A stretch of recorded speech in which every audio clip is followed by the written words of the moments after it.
Hello and welcome to the Student Council, an educational advice podcast made for students and by students where everyone is qualified to talk about their own experiences. I am Carter Dvorak, and today I am so excited to be joined by somebody you might know from your For You page on TikTok.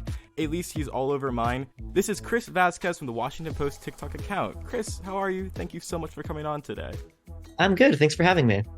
Yeah, so I want to ask, before we get into any of the other fun questions, do you have a favorite 5 minutes from the past week?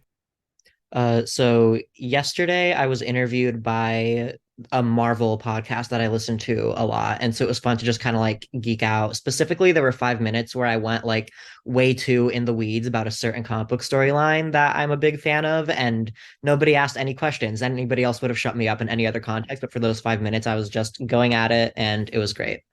That's incredible. Drop the podcast, by the way. What's the Marvel show? What's it It's called? called This Week in Marvel. I'm not sure when my episode is coming out, but it will be out one day. Okay, I have to check that out. I've been deep in the weeds of like Star Wars content recently with everything with Andor, but I need to get back into MCU and stuff. Yeah, I'm an aspiring Star Wars nerd. Haven't quite gotten there yet. That's fair. You'll get there. You'll get there. Um, okay. So I'm so excited to have you on talk about all things Washington Post. But before that, when I was looking you up, I found you were a Northwestern alum, which is very cool. He's studying journalism there. I'm curious before that, like, so what drew you to Northwestern and kind of what led you to doing journalism following this career path? Yeah, so the journalism program is what drew me to Northwestern. And what drew me to journalism was, I was privileged enough to go to a high school that had a pretty built up broadcasting program. And I had always been kind of like an English nerd. And when it came time to start thinking about what do I want to do when I grow up, what do I want to maybe major in college, that broadcasting program had just won this big national award at a competition, and I thought maybe I'll check that out because a career in storytelling seems like something that I could get into. And so I checked it out. A lot of my friends were in it at the time too, so that was a big factor in pulling me in. All my friends quit shortly after, but I stayed because I ended up just falling in love with it. I loved specifically working with the video. I had gone in thinking, okay, I'll do broadcast in high school and then switch over to something more print centric in college or at some other point. But I ended up loving working with video. I loved figuring out, what will make the shot work? How do I put all these puzzle pieces together while editing a video in a way that just makes it all flow together? And that just kind of sparked my love for journalism and video journalism specifically. And then I knew I wanted to do digital video because I was looking at the work that I was doing in high school and also looking at what was coming out on, local news broadcasts or national news broadcasts that were really valuable work, but that weren't exactly lined up with exactly what I wanted to be doing. And I felt like there was a lot more creative space in web video to kind of just do things that were a more, doc style or more explanatory or more just a little bit out there in general. And that really excited me. So I went to Northwestern, joined the video desk of the Daily Northwestern, our student paper. So I was making videos for our YouTube channel. And that kind of drew me into the world of professional digital video journalism. I summer after my freshman year, I didn't have anything lined up in terms of internships, so I just made a documentary with some friends from high school, and that was a lot of fun. Summer after my sophomore year, I was a multimedia fellow at the Texas Tribune. Summer after my junior year was 2020, and everything was canceled, so I wasn't really doing anything. And then summer after senior year is when I landed my internship at the Washington Post's video department, rotating through a bunch of different teams there and eventually landing on TikTok. Wow. Very cool. I didn't realize that your Washington Post internship was more than just TikTok, but I guess that makes sense. Like, how was the recruiting experience for like internships in the kind of video field? Like, is that something what does that usually look like? So I was, I think, pretty bad at networking in general. I was constantly cold applying to things. And so I was really lucky that I got this internship at the Post without knowing anybody in the Post video department or talking to anybody in the Post's video department. I had applied the year before and I was rejected. I applied again, but at that point I sat down with a career advisor of mine at Northwestern and I was like, can we please like go through my resume line by line, go through my personal essay line by line and every other application material I have, like line by line to make sure like this is up to par. And we did that. We spent a few days on that. I sent it in and I don't know. I had that experience of just having somebody by my side to just hold my hand and be like, here's how we're going to take your application and make it better. I had never had that experience before, and I never walked away from application feeling so strong about it after that. And so in terms of like the networking and recruiting process, I don't know how much I could speak to that, but in terms of what I did to try to make myself stand out, it was really just finding somebody who I trusted to have expertise in this, kind of figure out how to like make this stand out, I guess, how to make my application like, seem notable. Absolutely. There's truly some wonderful thing to an extra set of eyes from somebody you trust on applications. Like I love I love that in like the college process with like great help from teachers and now at college with resumes and stuff. It's truly phenomenal. And I also want to say you are a creative writing minor, if I'm not mistaken. How did you land on that? That was a deep cut. I didn't know I had that like publicly anywhere, but yeah, I was a writing minor. Was that do you think that really is like played into your like kind of your career now, like video journalism stuff too? I think it did make me think a lot more of like in terms of what works in a narrative in general, like what stories it made me also think a lot, like just exploring things that I wrote like on my own. Like so much of my storytelling has been journalistic and has been, I'm gonna go interview this person, I'm gonna cover this issue, I'm gonna do this, that, or the other. My creative writing minor, I had a creative nonfiction concentration. And so I think writing a lot of personal essays and reflecting a lot on what are the stories that I want to tell about myself and my own lived experience, that made me think really deeply about what are the stories that I'm drawn to out in the world that aren't necessarily about me, but that I have a connection to and that I feel qualified to tell, that I feel, just interested in telling. So yeah, I think in those senses, it really has helped my career right now. In terms of what drew me to that minor in general, I had just always been, a book nerd, an English nerd, and I remember at some point in high school just coming across like creative nonfiction as a concept and being like, oh wow, this is so cool. Like I didn't realize it was even a thing, but I would read like excerpts of, Joan Didion essays in my English textbook and be like, I had no idea that this was even a genre that I could explore. And I just found that really interesting. And it had just always clung on to the back of my mind as something that I might want to do. And so when the time came to actually explore that in college through a minor, I was like, why not? And it ended up being a lot of fun. Yeah, that's awesome. I asked that and I think that stuck out to me so much because I'm like very much considering that path. So I was like, yo, like I can talk to somebody who's gone through that and I feel like it's had a really cool career after it. Yeah, for sure. One other thing about just Washington Post, I'm curious, you have any like super memorable moments from like your experience with that now? Like any big highlights? I think one big highlight in general for my time on the TikTok team has been launching my series variant cover, which is, a series of explainers about identity and comic book culture.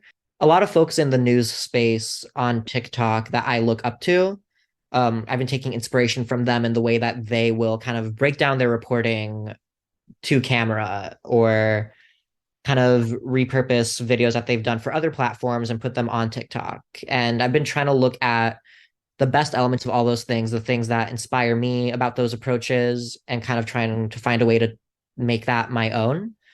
I think what I've landed on is I've been having a lot of fun doing all this reporting for Variant Cover, finding ways to break down my reporting on camera in a way that feels native to the app, where it's not just I'm sitting down and talking to my phone, but I'm having some sort of visual gag going on that feels in line with the rest of Washington Post TikTok's tone, or that's in line with a lot of other, sketch comedy that's happening on the app, but just bringing a journalistic lens to it. And I think being able specifically to bring in, quotes from interviews, I think like I said earlier, the biggest thing that drew me to video journalism was how fun it was piecing together that puzzle of when do I bring in my own voice? When do I bring in somebody else's? When do I bring in a third person's? And all these things. I love that kind of maneuvering of how do I get this puzzle just right so that it all fits together. And I've loved being able to do that in a way that feels native to TikTok when it comes to how I'm presenting my own narration, but also bringing in sound bites, quotes from other interviews, and being able to expose my audiences to, folks that I'm talking to and having these really interesting conversations with. I want them to be in on that. And I want, voices that aren't my own to also be highlighted. And that has just been a really fun experience and something that is exciting, just like as a model for what original video journalism on TikTok could look like in the future. Yeah, no, I absolutely love that series, and I love everything with the Washington Post TikTok it does because you really nailed it when like It's funny, it's the Washington Post, but it feels like it's something that's also so ingrained in the app itself, where it doesn't feel like sometimes I think you can see other like bigger media companies trying to get on TikTok, and they're just trying to kind of, yeah, like you said, repurpose other content, and that's fine and it works. But you guys have really figured out a way to make the content fit within the app, fit within the users, and also be this like journalistic news coverage, which is phenomenal. Thank you. Yeah, and I was particularly, I had a lot of questions about variant cover because I love it so much. How, like, you talked about what it does, like how did it really come to be? Was there just like a moment and the lightning bolt hit and you're like, yes, this, or did it slowly kind of morph over like a long time? Like how did that idea develop? So I think it really did start for me when I started just kind of using Marvel references to explain the news and more kind of like one day turnaround TikToks, because most of our content on our account is just like a story is in the news today. We're going to make a sketch about it or use a trend to illustrate it. I started having a lot of fun with that through the lens of just Marvel references and nerdy references in general. And so I started looking at news stories and saying, oh, this reminds me of like this niche thing in the MCU or this niche thing in a comic book I read. And I started doing that. And it took a while for our audience to, I think, become receptive to that. But there was one day where there was an article in the Post the day after the Super Bowl about here are all the top Super Bowl commercials ranked. And I wrote up a TikTok script about it where my two teammates, Dave and Carmela, are going back and forth about what their favorite commercials were.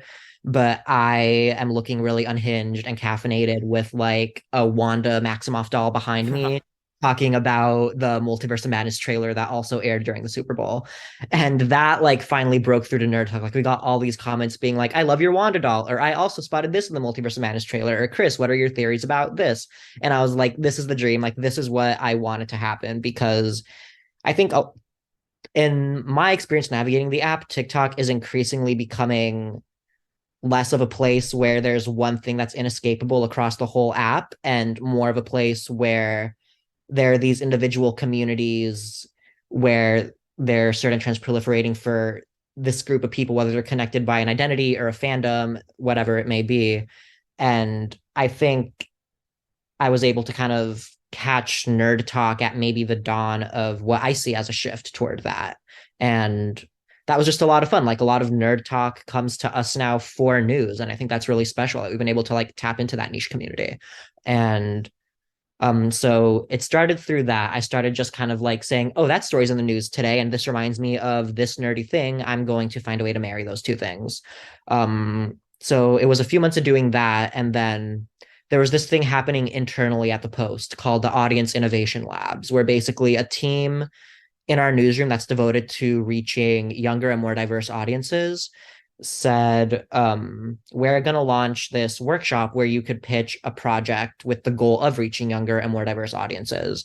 And I thought, what about a series about identity and comic book culture? Because it's something that I just think about, a lot. I have a lot of conversations with my friends about here's all this nerdy stuff that we're consuming. What does this mean representationally? What does this mean socially and politically? And I thought, I think there's a lot of stories to tell there in general because of the significance of superhero media and Marvel specifically. I think it's just become such a cultural phenomenon that it's hard to not look at it journalistically and as a big news story. But on top of that, I also think that that series could function and has been functioning in the same way that my early Marvel references in TikToks were functioning, where it's not just here's the story happening with Marvel or with superhero media or nerd culture, but also here's this general story happening politically, socially, culturally. And here is how I could give you a lens into that through pop culture. So, talking about the first episode of Variant Cover, it was about a new Thor movie coming out, but it was also about the history of fat phobia and its racist origins. Second episode was about a new MCU character being introduced, America Chavez, but it was also about the complexity of Spanish as a language and Latinidad as an identity. So I think those are my favorite variant cover episodes where I could take these big lofty ideas that are happening politically and kind of see a window into that through pop culture and specifically through nerd culture, which is what I'm most connected to. Yeah, they're phenomenal videos. Totally, if you have not seen them, check out everything the Washington Post TikTok does. I mean, the whole whole news org's pretty great, but the TikTok is just something. There's something special, and those variant covers are phenomenal. And like, so do you just kind of, I guess, like when you're picking these ideas, you just look at like the trends of kind of the stories at large and then the Marvel trends and marry those together? Like, is it something where are you ever at a loss of like an idea for a variant cover topic, or is it always like, can you always find something going on? I have been able to find things going on. I think one thing that really helped me is that when I was first putting together a pitch for this series, I listed out like 10 ideas that I had just like sitting in the back of my head. And I haven't even made my way through all those ideas yet because things just keep on popping up in, nerd news that I think that like that's a story for variant cover. And so if there's a new trailer that drops and I see, chatter on social media about, what it means from an identity lens, I'll think that's a story. Or when there's a premiere and people are talking about, I wasn't invited and here's why that matters representationally, I'll say, okay, well, that's an idea. And, things will just come up in the news cycle and there'll be these evergreen kind of ideas that I had initially. And I'll be like, okay, I'm going to table those for now to deal with what's happening right now in the news cycle. And then I'll pick those back up. And I think one benefit of that is that the more that that happens, the longer I have to stew on those kind of evergreen ideas and make them, I think, more complex, figure out who do I want to talk to for this, who's the exact right people, what's the exact right angle and framing for this story, what other ideas do I have? And then, the audience has been really great too about commenting with their own ideas and their own feedback about how I should be covering things, what other stories are out there that I should be looking at. I'll get emails to the TikTok email and my own Washington Post email saying, hey, have you thought about covering this thing? So yeah, it's kind of a mix of just, that initial list of ideas that I have, keeping up with the news cycle to be like, what else is happening that I could cover that's kind of more timely, and the audience coming at me with, hey, have you thought about covering this thing? Yeah, those are great. I really, you mentioned the premiere TikTok, which you did for a couple weeks ago, or maybe how long ago was that now? Time is crazy. But that was one too where I had seen that story just kind of unfolding on TikTok, and then I saw your coverage of it, and I'm like, that's really cool. Like, it seems like you're very, very well in tune to what is happening in nerd culture on TikTok and all these places. So, again, just I think this is just going to be a lot of props to you because I just really love everything that you're doing and this whole TikTok is doing. Like, it's just kind of me being a fan of this too, which is awesome. But speaking of fans, I am just kind of curious, as a Marvel fan, do you have any favorite projects, any favorite characters, like any kind of just top things that comes to mind? So I am a big Wanda Maximoff stan. And so a big part of that was,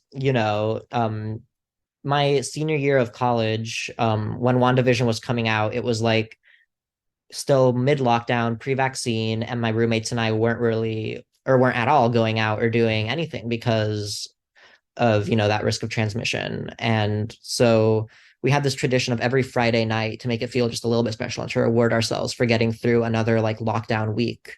We would pick up takeout from, different restaurants around Evanston and Chicago. We would bring it back home, eat it, play a board game, and then sit down and watch an episode of WandaVision. And that was really my big connection to the MCU. I think not only did I love it as a series, but I feel this connection now between this fandom and the people that I share it with, like the closest people that I share it with. And so that was kind of why that has been my favorite MCU project and why that character has meant a lot to me, just because it came to me in a time of my life where I was just really lucky to be able to share it with the people that I shared it with. And so I think my whole Marvel MCU fandom has just been like an extension of that. And then in general, I think being able to go back into this character's publication history in the comics and get connected to, other storylines that I've really liked and that I've caught up on, other characters that I've drawn these close attachments to because I encountered them in Wanda comics, or, specific artists and writers who I've grown to be really big fans of. Um, that's kind of how my fandom is kind of like, avalanched. And so I'm not sure if I've like drifted away from your original question, but in short, Wanda is my favorite MCU character by far. I'm a big webhead too. I've loved Peter Parker and Tom Holland's portrayal of Peter Parker.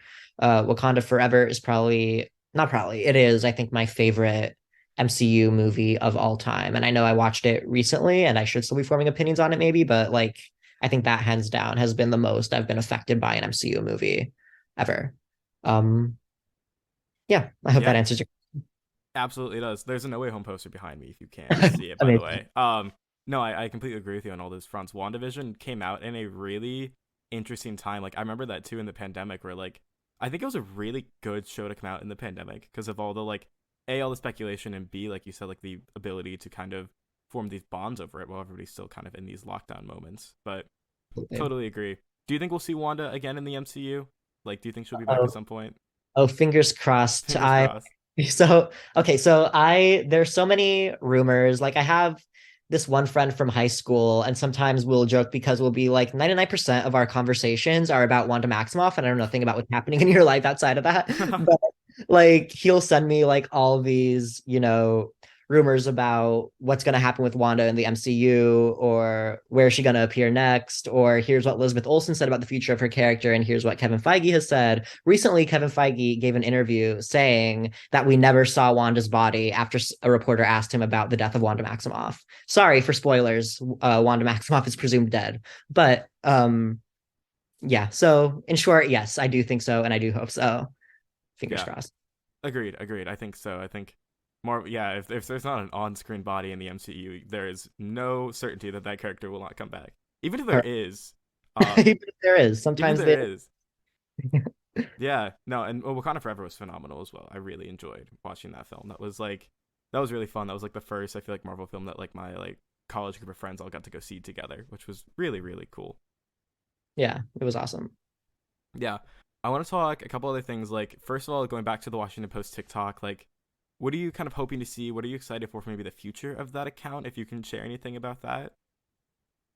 So I think right now, the biggest thing that I've been trying to do and the biggest challenge I've been facing recently is striking this balance between making like one day turnaround TikToks like I was doing before variant cover while still balancing all the work that variant cover requires. And I think I've been doing a better job of that, especially in the past couple of weeks. But I would love to get to a point where I could do these daily turnaround TikToks and still have an episode of variant cover as frequently as they've been coming out, and also use variant cover as a model for other original reporting projects on TikTok that I'd love to take on. Because as much as I love comics, as much as I've loved diving into comics journalism, there's a lot of other beats that I want to explore and a lot of other stories that I'd love to, kind of dive into.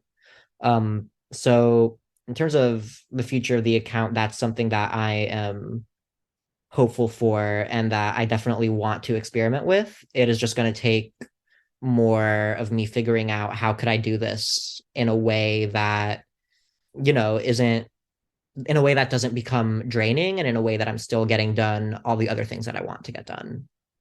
Absolutely. I thought about this question and I've been like thinking about is the Washington Post TikTok team just you, Carmela, and Dave, or are there more people behind the scenes of that? So it's the TikTok team officially is just me, Carmela, and Dave.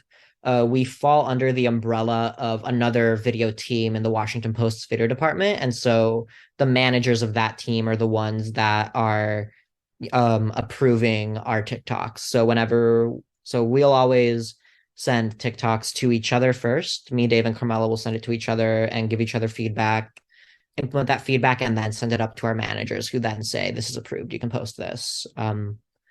So yeah, the team really is the three of us with our two big managers kind of giving final say on whether we could post something. Okay, interesting, very cool. One other a little bit broader thing still about the TikTok and like I feel like with Washington Post and just there's been a lot of other like I feel like news is a TikTok is a big place for news now in a way that I think that has come to rise maybe over the last couple of years with the pandemic and everything. Like, what is your kind of thought behind like TikTok's rise to news? Do you think it's something that I don't even want to label it like good or bad, but like what are your kind of thoughts on it becoming a really big platform for media consumption and like are there any thoughts that kind of go through your head in making each video and like how do you want to create it?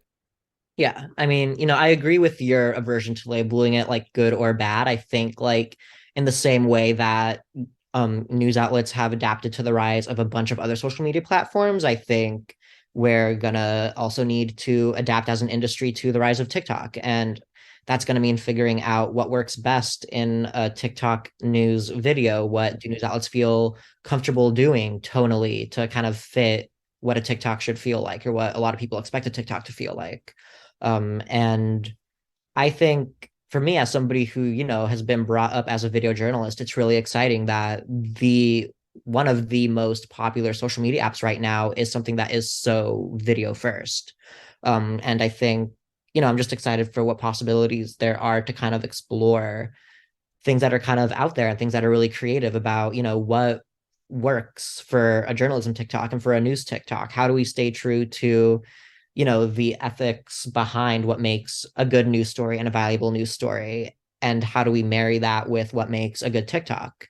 I think there are a lot of interesting questions there, and I'm just really excited about what answers we could come up with as an industry. And I think, when it comes to the Washington Post, we have a very distinct style that relies, a lot on, sketch comedy sounds, maybe minimizing for what our journalism is, but it is a lot of, sketch style stuff. It's a lot of using trending sounds, or even, non-trending sounds that fit a news story, that still feels like native to something somebody would do on the app, and some like the way that somebody would use a sound to make a TikTok that isn't a news story.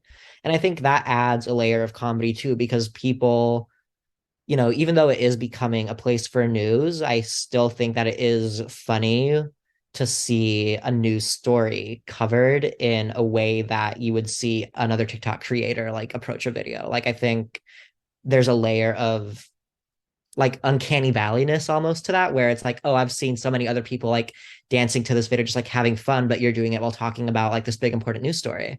And I think that also raises questions about, when do we need to get serious, and how do we get serious in a way that will still resonate with a TikTok audience? And, we saw that a lot with Russia's invasion of Ukraine, where, we weren't, especially in the early days, we weren't doing, sketch comedy about it. We were doing fact checking about misinformation circulating on the app, which is, another big thing. As much as TikTok has become a big place for news, it's also become a place where misinformation has spread. And that is, I think, speaks to the value of having a news presence on TikTok to kind of counter that. Um, I feel like, again, I strayed from the original question. What was it again? I think you really covered it really well. Just like, what is your thought process behind making TikTok videos in like in a news setting? So I think you nailed that on the head. Awesome. Now, that was some wonderful talk about TikTok, and I just kind of want to get into some fun, like, general questions that I love to ask everybody on here, just about educational experiences, life experiences. The first one I really love. This is kind of a two-parter, sort of. It's essentially, the first piece is called like pass it on. So is there a piece of advice that like someone told you that you want to share? And the other one is like, do you have an ultimate tip for somebody going into like college or education or career, something like that? One tip that I heard recently, I was at a documentary screening at the Capitol, and I was just like standing around with this one group in a reception after, and this one person was talking about how she had just gone through this career change, and how she had always been, she'd never been secretive in her past jobs about how she one day wanted to be doing something different, and how she just like kind of went into rooms and would just like speak that and say like, one day, like, this is my goal to be doing this other thing one day. And then eventually, because of that, somebody who she had like passed that on to, heard of an opportunity for her that ended up being perfect for her, and like she was able to make that career shift that she had always dreamed about. And so it's just something that I had never considered, because, when I think of the world of like career politics, I always think about like secret maneuvers and like never telling like the people above you, like, oh, here's what I want to be doing one day. But it makes so much sense to actually like, you know, build those allyships and like use those to your advantage, and tell these people that you trust and that have been helping you throughout your career, here's what I want to be doing one day, because of course they might have doors that could open for you one day and would want to help you with that. So I think that's my pass it on, is just, if you have dreams to be doing something differently than what you're doing now, just kind of try to speak it into existence, because you never know who will pick up on that and who will have an opportunity for you down the line. I absolutely love that piece of advice. I think that's something really, really good, I think, for college students and people who can kind of maybe get a little bit locked into like a major, or locked into like what kind of career path a major like pushes somebody down, where like that's a really good piece of advice, because I think sometimes it's easy to bury that and be like, I'll go with the flow of like kind of what the general path is, but I think it's still good to air those kinds of, be like, this is no really what I want to do. So I love that a lot. Totally. Yeah. What was the other half of that question? I'm sorry if I missed it. The other half was basically just like an ultimate tip, like if you have a really just like big solid piece of advice that you go by. This is not really, career related, but I think it is school related. And I think, I had very distinctive high school and college experiences where I do not look back fondly at my high school experience. I do look back fondly at my college experience. And I think one big tip that I would give if I could is to just be intentional about the people that you surround yourself with. And, if you're feeling, like especially after first coming to college, it's easy to fall in with, like one crowd of people or the first crowd of people that shows like a slight interest in a friendship with you. And I think the thing that made my college experience so great was the people that I chose to surround myself with, who became my chosen family. And yeah, I think I would just say like be intentional about who you surround yourself with and how you do that. If you're not finding your people in the student groups that you're in, go to other student groups. If you're not finding them in your dorm, you don't have to go to as many dorm events or spend as much time in your dorm as you have been. If you're, in high school and you're not finding those people, there are social circles outside of your high school that you could explore, like youth groups in your city or town, or, community centers, extracurriculars outside of like a school setting, all these things. And that's something that I wish I had realized earlier, is not just like settling for the people who were around me who kind of made me feel like not good about myself, but actually kind of branching out and seeing, okay, what is it that I want in a friendship and that I want out of, all these connections, and how to achieve that and where to achieve that, because there's so many ways to do it. That is a phenomenal piece of advice. Yeah, for I think all of life. I think especially in that high school college world, it's very easy to kind of fall into that. I think that everybody has that experience on some level, but that is a really, really, really good thing to be mindful about. One other thing, like kind of going back maybe to like college or in that world, like is there a moment from kind of college or that experience that you still kind of think about from time to time? I think, I think this goes back to like the, chosen family aspect of it all. I think that um being like living with my roommates and my best friends during lockdown and kind of hunkering down with them was, I think it was just important for me to find people that I felt comfortable enough doing that with, and people that, are still my chosen family today. And so I think a lot about like those days where we really couldn't socialize with everybody else, and where, our social lives revolved around, the four walls of our apartment, or like in our car and going to like big open air spaces where we weren't around other people. And so I think those are the things that I think about the most, are those moments of kind of like maybe, I don't know if like quietness is the right word, but like it felt like the world was kind of small and I didn't mind that because I had the right people with me.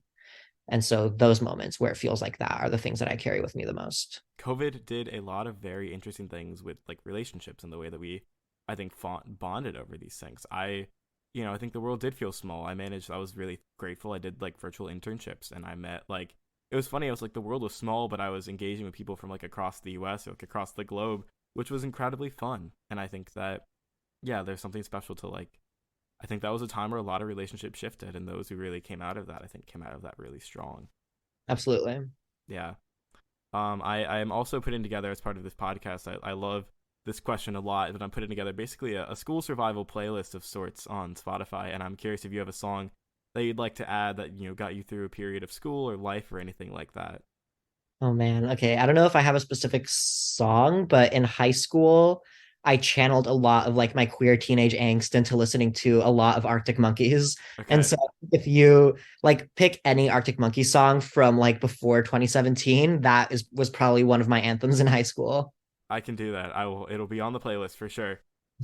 Yeah, this is pretty much the last question of the interview, and one I always love to ask everybody as well, because there's so many great things to come from this.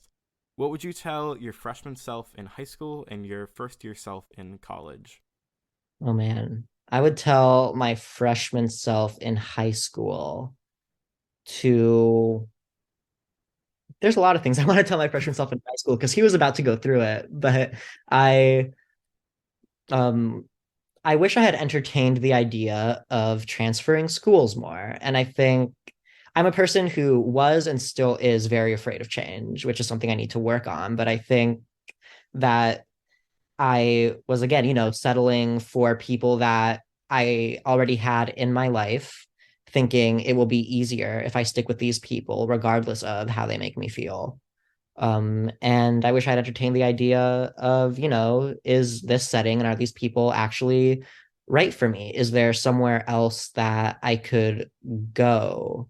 Um, is there any way around this? Are there social scenes outside of my school that I could be exploring? Are there, my own interests that I could be exploring outside of school or that I could just be developing as well on my own and just taking joy in those things? I think I would tell my freshman year self to, yeah, just find ways to distance myself from people that didn't make me feel good and find people that did and not be I don't want to tell him to not be as afraid of what change it might bring, but to just kind of like, I hate this phrase, like it's so cliche to say like lean in, but just like embrace that fear and like see where it leads you.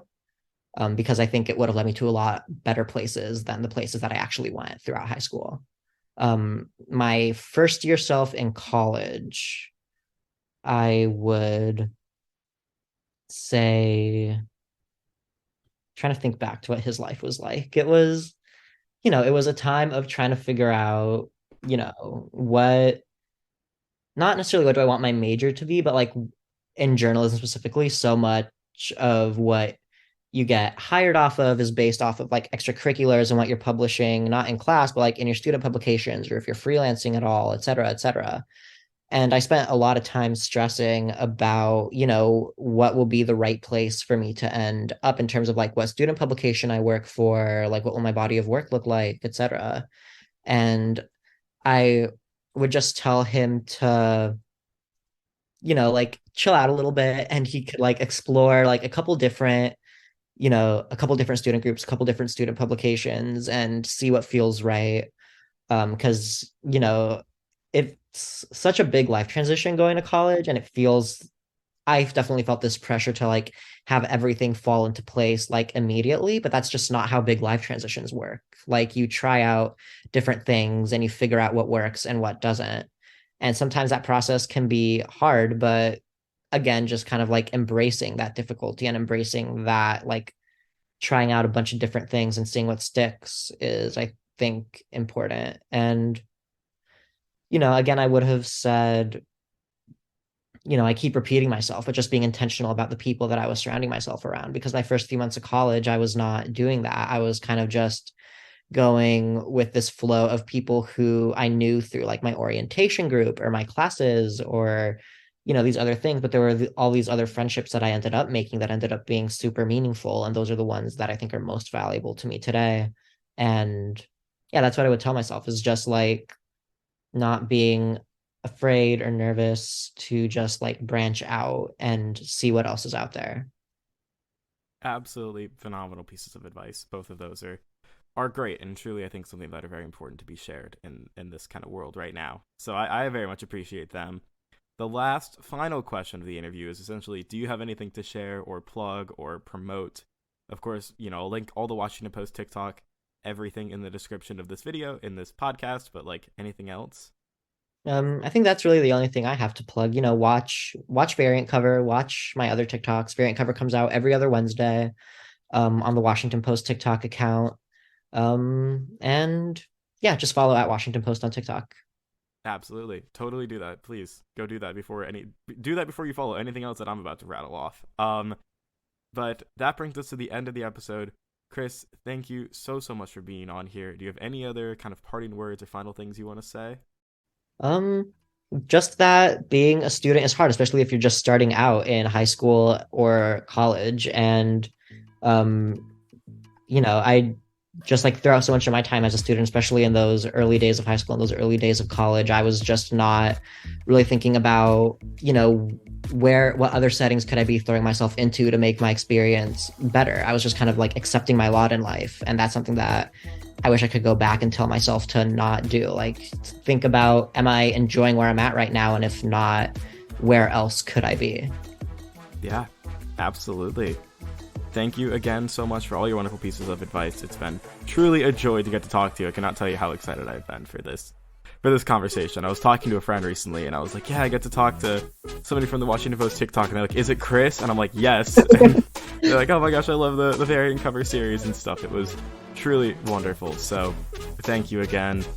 That you have been Chris Vazquez. I have been Carter Dvorak. To find Stuco, our Instagram is @StucoPod. Our email is stucopod@gmail.com. I'm wishing you the best of luck and the best of times in all of your educational endeavors. The Student Council is adjourned.